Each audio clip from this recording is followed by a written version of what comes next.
하나님 말씀은 디모데전서 1장 11절입니다. 디모데전서 1장 11절.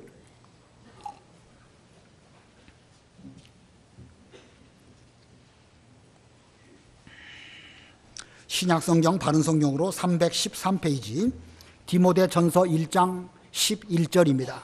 봉독하겠습니다.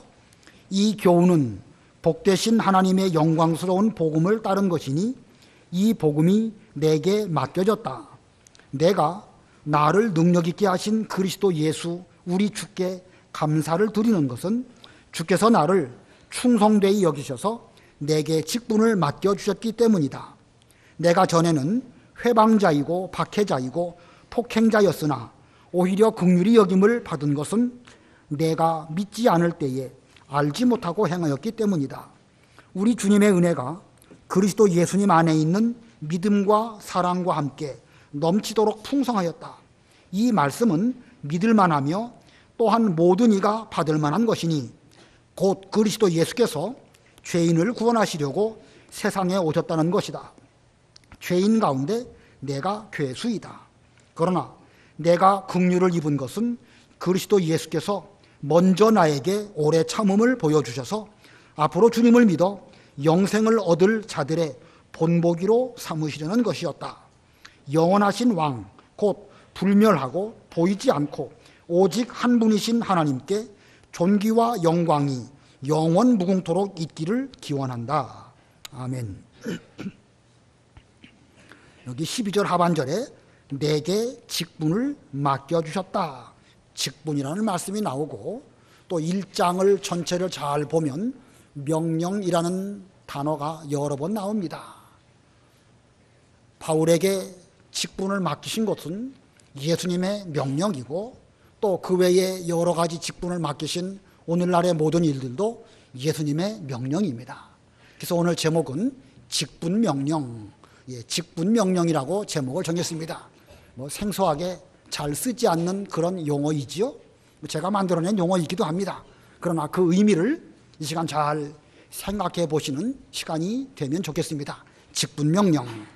여기 1절을 보면은요, 우리 구주 하나님과 우리의 소망이신 그리스도 예수님의 명령을 따라 그리스도 예수님의 사도가 된 바울은 예수님의 명령을 따라 그리스도 예수님의 사도가 되었다. 바울 자신이 원해서 사도라고 하는 직분을 맡은 것이 아니고 예수님께서 무조건적으로 명령하심으로 사도라고 하는 직분이 바울에게 임하였다. 그런 뜻입니다. 바울은 사도의 직분을 감당하는 가운데에 영적 아들인 디모데에게 또 에베소 교회를 잘 맡기고 디모데도 그 직분을 잘 감당하도록 또 명령했습니다. 18절을 보면은요, 18절에 아들 디모데야, 내가 너에게 이것을 명령한다고 그랬죠. 그 자리에 에베소 교회라고 하는 그 중요한 자리에 디모데를 보내고 부탁하는 가운데에서 내가 너에게 하는 말은 명령이니까 이 명령대로 선한 싸움을 잘 싸워라. 바울이 이렇게 디모데에게 분부를 했습니다. 자, 그러면서 바울은 또 디모데에게 또 부탁을 합니다.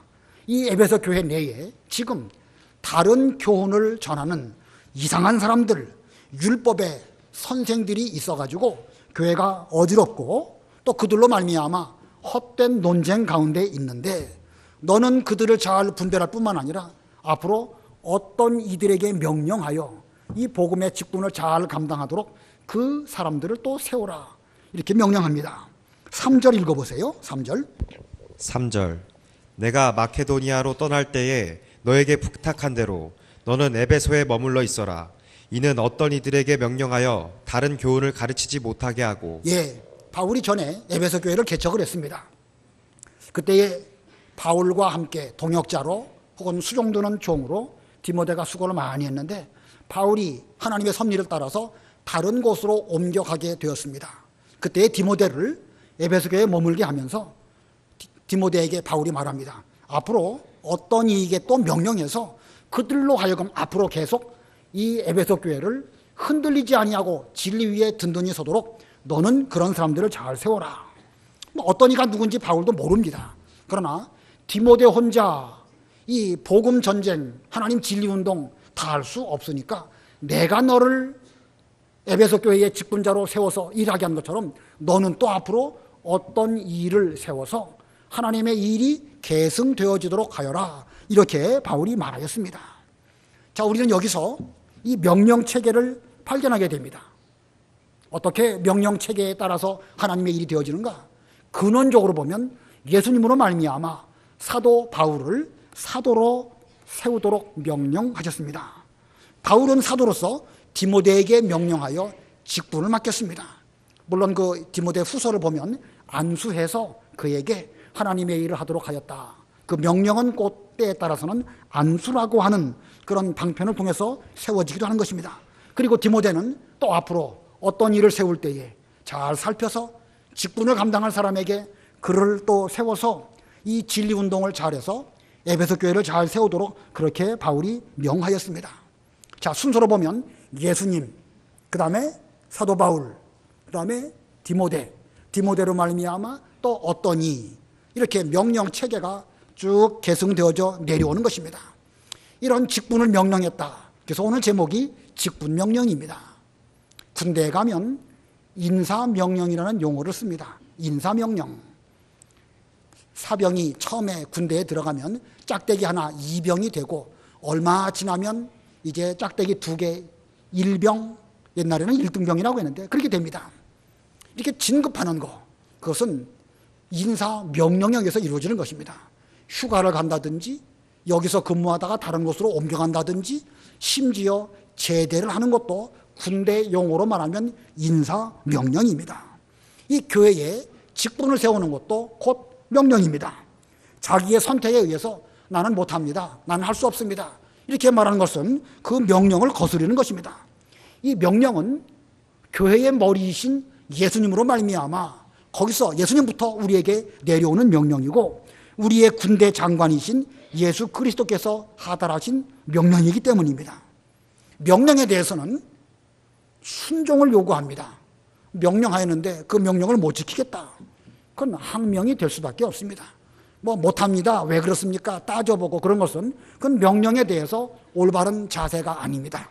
명령은 순종을 우리에게 요구하고 있습니다. 자, 그런데 지금 이 에베소 교회, 지금 디모데가 목회하고 있는 에베소 교회이고 바울은 그것을 떠나서 다른 곳으로 갔습니다. 현재 에베소 교회는 어떤 문제가 있는가? 믿음에서 나오는 사랑으로 하나님의 교회를 잘 세우고 진리운동을 하여야 이게 제대로 된 교회인데 이 에베소 교회 내에 율법의 행위, 곧 몇몇 가지 계명 잘 지킨 것, 이것을 강조하는 이런 사람들이 있었는데 본문에는 그런 사람들을 율법의 선생 혹은 율법의 교사라고 표현하고 있습니다. 교회 내에서 지금 복음, 믿음으로 말미암아 구원받는 이런 하나님의 뜻이 이루어져서 교회가 세워졌는데 율법을 지켜야 된다라고 말하다 보니까 교회가 복잡한 논쟁 가운데 지금 빠져 있습니다. 디모데전서 1장 5절로 7절 의미를 생각해 보면서 읽어보시기 바랍니다. 5절. 이 명령의 목적은 깨끗한 마음과 선한 양심과 거짓 없는 믿음에서 나오는 사랑이니 어떤 이들은 이것들에서 벗어나 헛된 논쟁에 빠져 율법의 교사가 되려 하나 자기가 말하는 것이나 확신 있게 주장하는 것도 이해하지 못하고 있다. 예, 이 명령의 목적, 바울이 지금 디모데에게 명령해서 앞으로 교회를 잘 세우고 어떤 이에게도 직분을 감당하도록 하여라 이렇게 하였는데 이렇게 말하는 이유는 이 교회가 이 믿음에서 나오는 사랑으로 세워지기 위한 것입니다. 이 교회는 믿음에서 나오는 사랑으로 세워져야 되는데 이 어떤 사람들이 거기에 들어와 가지고 헛된 논쟁을 일으키고 그들은 믿음에서 나오는 사랑으로 하나님의 일을 하려고 하지 아니하고 율법을 잘 가르치는, 다시 말하면 율법이나 잘 가르치는 이런 율법의 교사가 되려고 하는데 그런 사람들은 자기가 말하는 것에 대해서 확신도 없고 이해하지도 못하는 가운데 율법을 지켜야 된다, 할례를 받아야 된다 이렇게 주장하는 사람들이 있다는 것입니다. 어떤 여인이 간음을 하다가 현장에서 붙잡혀가지고 예수님에게로 끌려왔습니다. 사람들은 예수님에게 묻습니다. 모세가 전해준 율법으로 말한다고 하면 이런 여자는 돌로 쳐 죽이라고 했습니다. 주님께서는 우리들에게 어떻게 하라고 가르치시겠습니까? 율법은 사람을 죽이는 것이 율법의 기능이고 또 율법 앞에서는 살 수 없습니다. 그러나 그때 주님께서 뭐라고 말씀하시죠? 너희 가운데 죄 없는 자가 먼저 돌을 들어서 쳐라. 그렇게 말씀하시니까 그들은 나이 든 사람으로부터 젊은이까지 한 사람씩 한 사람씩 슬그머니 뒤로 물러갔습니다. 마지막에 예수님과 그 여인만 남게 되었는데 주께서 말씀하시기를 나도 너를 정죄하지 아니하노니 가서 다시는 죄를 짓지 말아라. 이렇게 말씀하십니다. 자, 율법으로 말한다고 하면 그 여인은 돌에 맞아 죽어야 됩니다. 예수님께서는 그 율법을 하기 전에 그 복음으로 십자가와 그 사랑으로 말미암아 나도 너를 율법대로 처단하지 아니하고 정죄하지 아니하니까 가서 다시는 죄 짓지 말고 깨끗하게 살아라. 예수님께서는 사랑으로 말미암아 그 여인을 살려주셨죠. 율법으로는 돌에 맞아 죽여야 되는 것인데 예수님의 믿음으로 말미암은 사랑으로 그 여인을 살려주셨습니다. 이것이 율법의 기능과 또 이 복음의 기능의 큰 차이라고 할 수 있습니다. 율법으로 말한다고 하면 천하 어떤 인간이라 할지라도 그 앞에 돌에 맞아 죽을 수밖에 없습니다. 논쟁만 있고 자기만 옳다고 말하고 시끄러운 일들이 있을 수밖에 없지만 그러나 그런 가운데서 주님께서 사랑을 실천하심으로 그 여인을 궁극적으로 살게 해주셨습니다. 그 여인이 그 이후에 어떻게 믿음을 잘 지켰는지 성경에는 기록되어 있지 않지만 우리는 주님의 그 은혜와 사랑을 받은 그 여인은 그 이후에 죄를 떠나서 믿음을 잘 지키는 그런 사람이 되었을 것이라고 생각이 되어집니다. 자, 이렇게 교회는 주님의 사랑으로 말미암아 세워졌고 율법을 통해서 뭘 하려고 하지 않아야 됨에도 불구하고 지상에 있는 교회에는 이 율법의 교사들, 율법의 선생들이 있어서 다른 복음을 가지고 참된 복음을 무너뜨리려고 하는 이런 일들이 있고 수시로 다른 사람에게 돌을 던지려고 하는 이런 일들이 이 지상교회는 있을 수밖에 없습니다. 이 에베소 교회가 얼마나 좋은 교회입니까? 사도 바울 아주 훌륭한 하나님의 종으로 말미암아 세워진 정말로 좋은 교회입니다. 그럼에도 불구하고 시간이 지나가다 보니까 그 교회 안에 율법이나 잘 가르치려고 하는 잘못된 사람들이 있어가지고 교회가 헛된 논쟁 가운데 빠지고 말았습니다. 에베소 교회가 왜 그랬겠죠? 에베소 교회가 우리보다 부족해서 그런 거 아닙니다. 지상에 있는 교회는 그런 문제를 안고 갈 수밖에 없음을 성경은 우리들에게 보여주는 것입니다. 자, 그렇다고 해서 그것이 바람직한 건 아니에요. 만일 교회 분위기가 율법 교사만 많이 있고 따지기만 잘하고 헛된 논쟁 가운데 있다고 하면 그 교회 분위기가 어떨까요? 잘했나 못됐나 그것만 가지고 다른 사람을 살펴보게 될 것이고 한 번 찍힌 사람은 그 찍힌 가운데에서 헤어나지 못하고 견디지 못하게 될 것입니다. 자기만 의롭다고 하고 자기가 표준이 될 수밖에 없는 그런 분위기일 것입니다. 어떤 사람이 청년이 되고 나이가 들어가면서 여러 가지 사회생활을 하다 보니까 이 신앙적으로 어려움과 갈등을 겪을 수밖에 없습니다.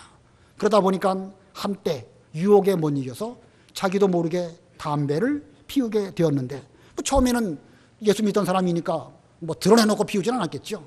몰래 한 번, 두 번씩 하면서 그렇게 했는데 어쩌다 그만 다른 그 교회 다른 성도에게 눈에 띄게 되었습니다. 그것이 그 사람에게 낙인이 되고 마치 주홍 글씨처럼 되어가지고 그 사람은 내내 담배 피우는 못된 사람 이렇게만 찍히게 될 수밖에 없는 것이 이게 우리가 살아가고 있는 현실입니다.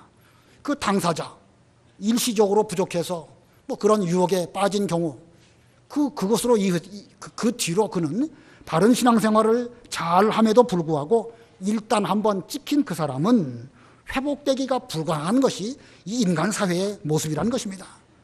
잘하는 교회일까요? 결코 잘한다고 말할 수 없습니다. 좋은 교회일까?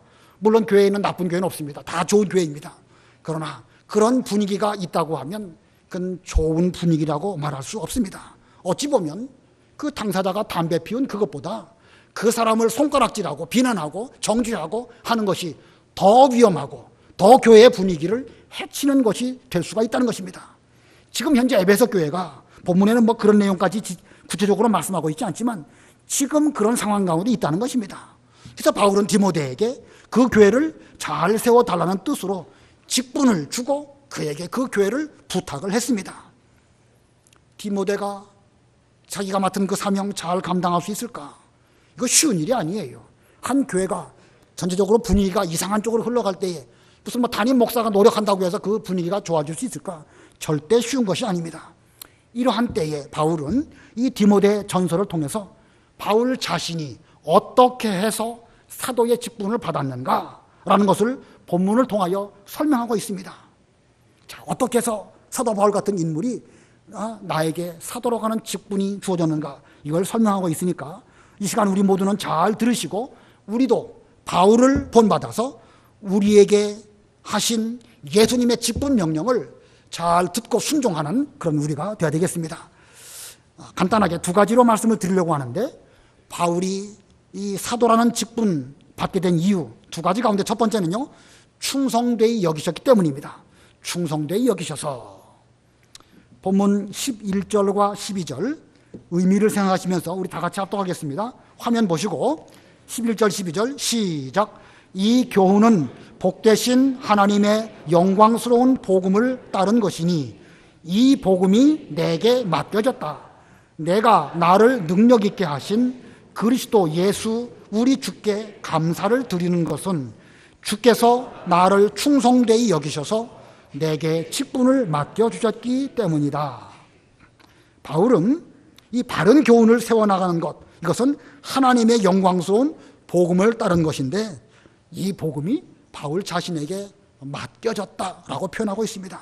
내가 맡으려고 해서 맡아진 것이 아니라 예수님으로 말미암아 내게 맡겨지신 것이다. 그러면서 12절에는 다만 주께서 바울을 충성되이 여기셔서 내게 직분을 맡겨주셨기 때문이다, 이렇게 말하고 있습니다. 충성되이 여기시고 복음을, 이 귀한 사도의 직분을 맡기셨다.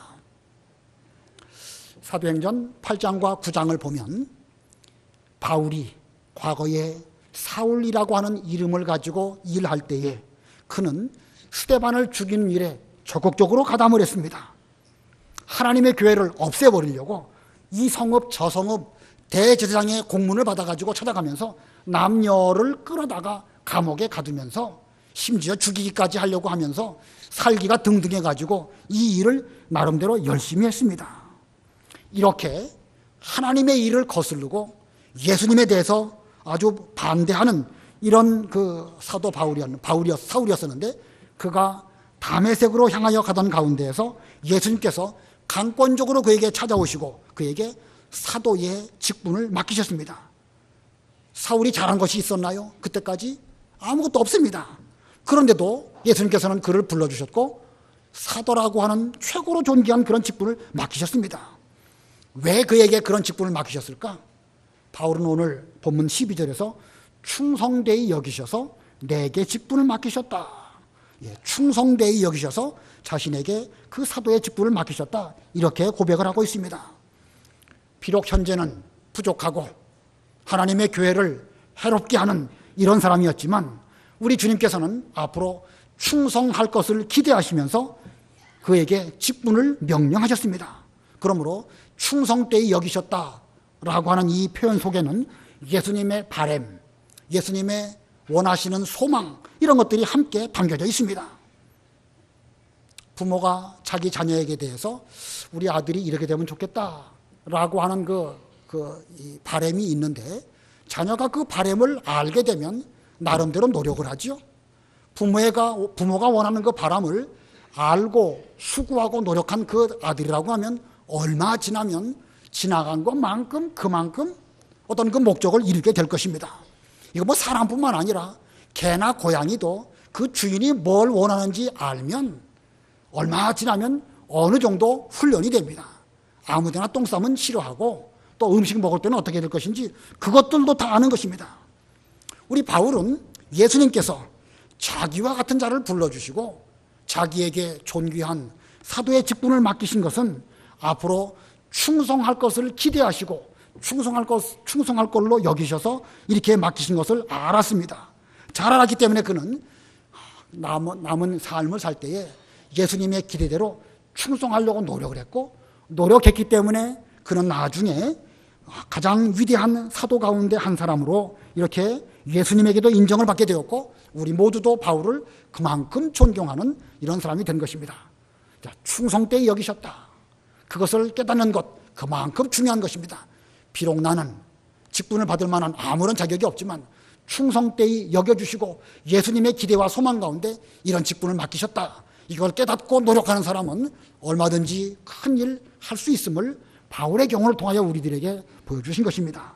두 번째로 어떻게 해서 바울에게 그 직분을 맡기셨는가? 두 번째 이유는요, 긍휼히 여기셨기 때문에 맡기셨습니다. 긍휼히 여기셔서.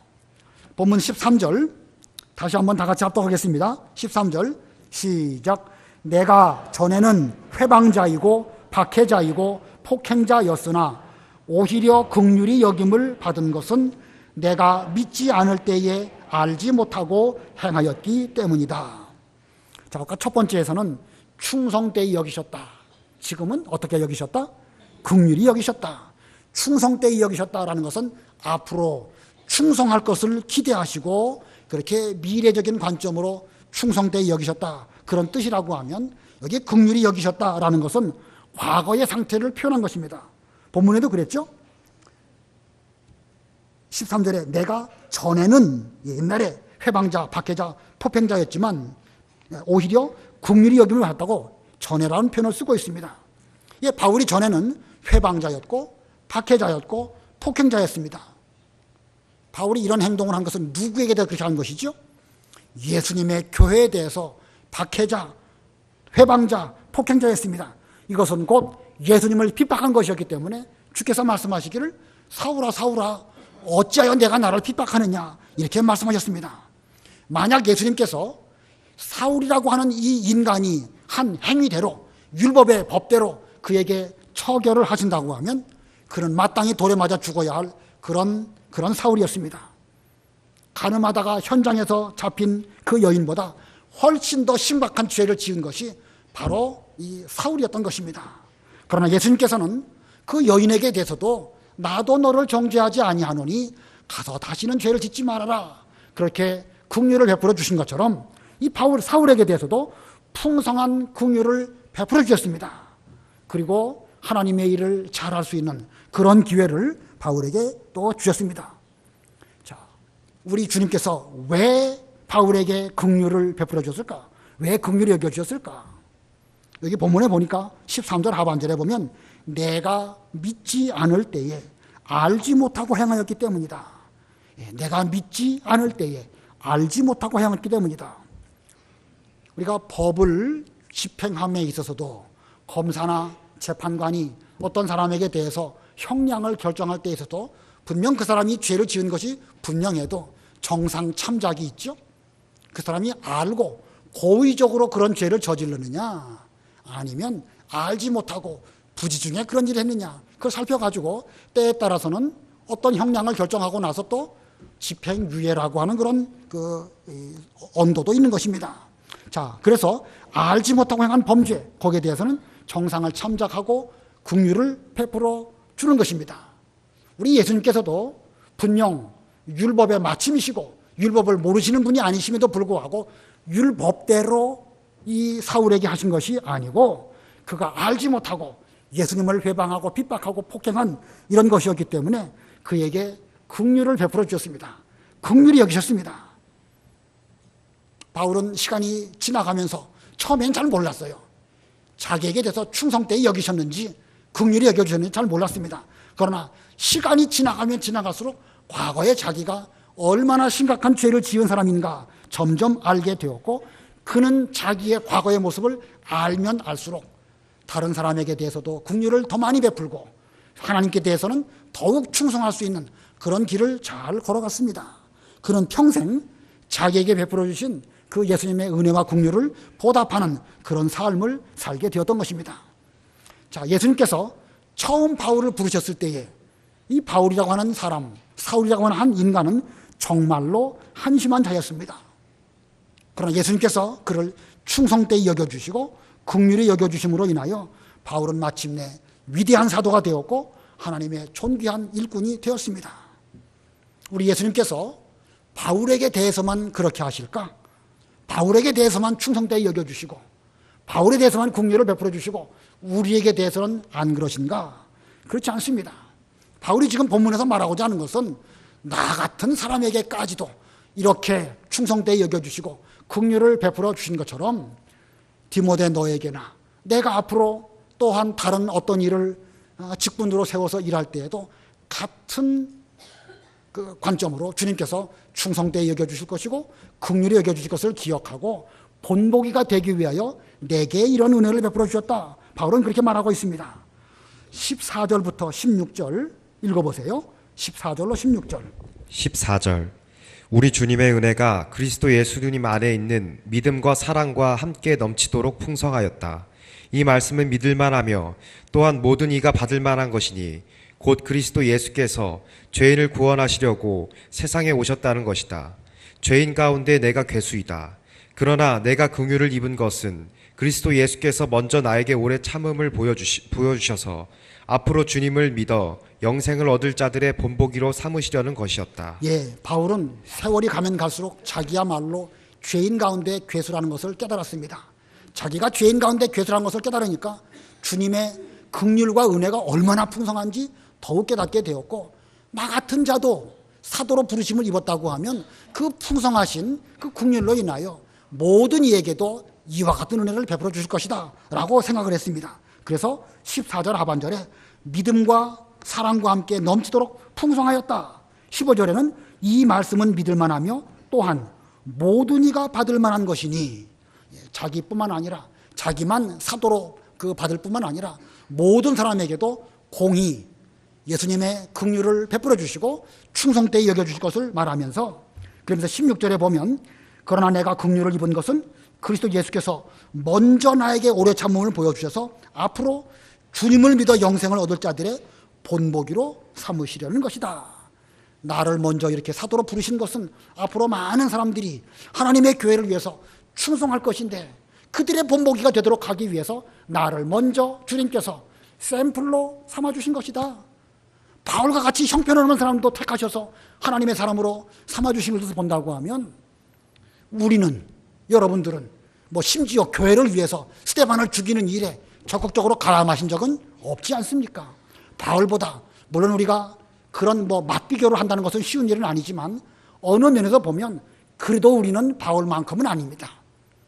긍휼을 받을 만하지요?